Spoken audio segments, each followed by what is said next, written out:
este vínculo tendrá un sentido. Disfruta los momentos cada día vivido sin arrepentimiento. A tu vida encuéntrale un motivo. Tejiendo vínculos. Y continuamos en nuestro programa de hoy. Estamos hablando sobre adicciones y sobre cómo desde el hogar nosotros como familia podemos identificar a la persona que está comenzando a utilizar este tipo de drogas.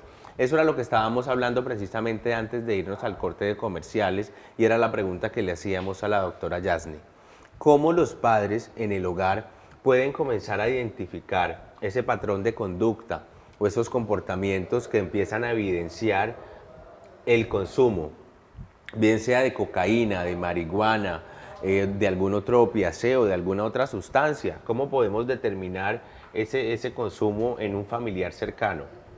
Bueno, lastimosamente, cuando las familias se dan cuenta de la situación de consumo, es cuando la persona ya tiene una afectación importante de su funcionamiento.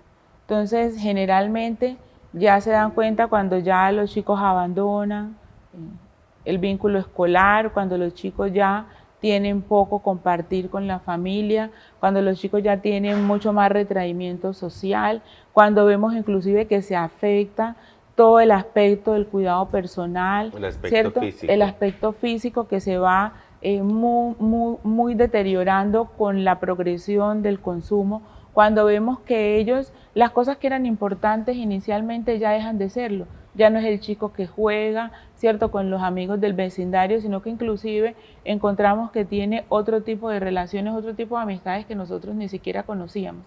Entonces, la principal recomendación a las familias es tal vez no esperar hasta cuando nosotros ya nos encontramos con unos hijos, sobrinos, familiares, vecinos, donde ya los vemos en estas circunstancias, sino tratar de disminuir los que se constituyen en factores de riesgo, ¿cierto? Entonces aquí es importantísimo hablar sobre la importancia de impactar de manera positiva los factores de riesgo. ¿Cuáles son esos factores de riesgo?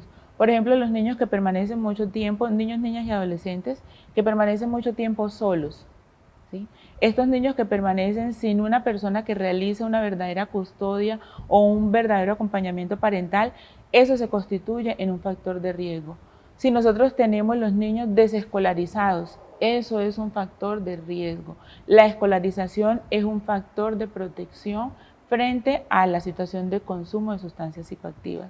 Si nosotros tenemos dificultades o relaciones familiares que son hostiles, relaciones familiares que son disfuncionales, eso es un factor de riesgo para la situación de consumo de sustancias.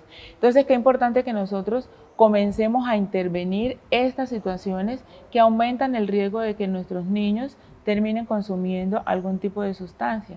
Bueno, entonces impactar de manera positiva, que los chicos puedan conseguir una persona en el ambiente familiar con el que puedan dialogar. Los estilos parentales están muy relacionados con el incremento del consumo de sustancias. ¿Qué quiere decir esto de los estilos parentales? Hombre, si yo soy un papá, si yo soy una mamá, que en vez de ser protector, en vez de ser abrazador, que en vez de ser querendón, soy una persona que soy hostil, que trato al chico de manera déspota o a la chica de manera déspota, que no entiendo ni reconozco sus necesidades afectivas, por supuesto que eso va a ocasionar un distanciamiento y que ellos recurran a calmar ese malestar a través del uso de algún tipo de sustancia o llegar al uso de alguna de las otras adicciones comportamentales que les mencioné anteriormente.